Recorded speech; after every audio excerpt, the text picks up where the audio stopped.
Good morning, ladies and gentlemen. I'm very happy to say that we just had very fruitful discussions with the Prime Minister. I think we had really quite an in-depth, very frank discussion of the road ahead for this country, which seems very, very promising. So we discussed everything, as you can imagine, from the constitutional reform to the new federalism, to what we do in so-called Shabab-cleared areas, to how we can deal with the youth, how can we deal with women groups, and generally how we can have a reconciliation and outreach with the local communities that may have felt a little bit left out through the decades in this new day ahead, in this new future for Somalia. I think I felt this was very, very fruitful. Thank you, Madam. Good morning, ladies and gentlemen. This morning was another day of productive work with the United Nations. We had very in-depth discussion on the challenges and the opportunities for moving ahead.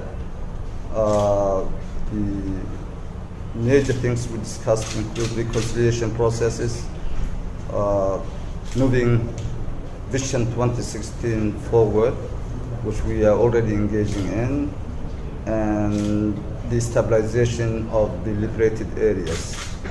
We have discussed both the opportunities and the challenges that lie ahead, and we focused on how we make best out of the opportunities and address the challenges that we are facing.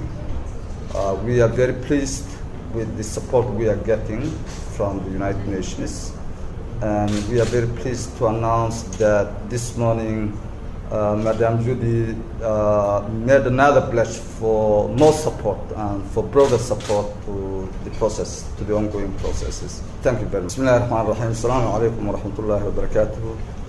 Waxaan aad ugu faraxsanahay saaka inaan la kulmay wafdiga ay hogaaminayso xogayaha guud, gacanyaraha xogayaha guud ama afhayeenka xogayaha guud ee Jamhuriyadda Qurumaha ka dhaxaysa, Madam Judy, oo runtii waqtiga ayna soo booqatay uu yahay waqti xasaasi ah oo aynu ku dhex jirro hawlo aad muhiim ugu ah mustaqbalka ummadda Soomaaliyeed.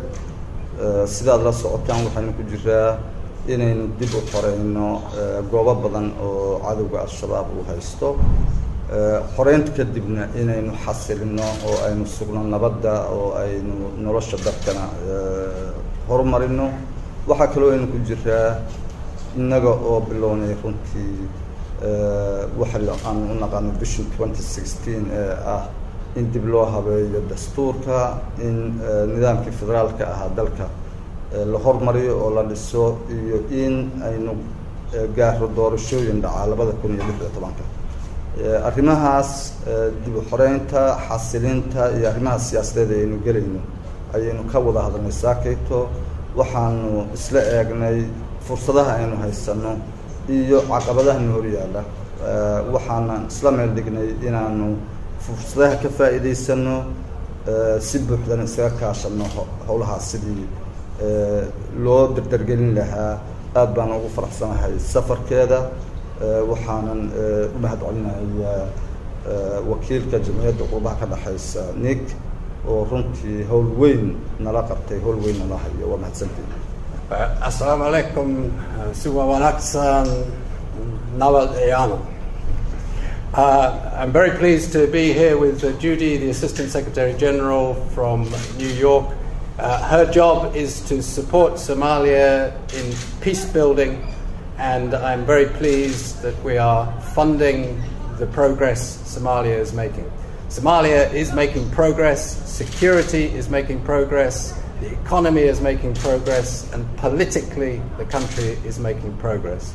The United Nations is supporting that, and with this visit we shall be making sure people, Somali people in the newly recovered areas now have a better government, better lives, better economy and better jobs. And that's our hope and our work in the next few days to support that. Thank you.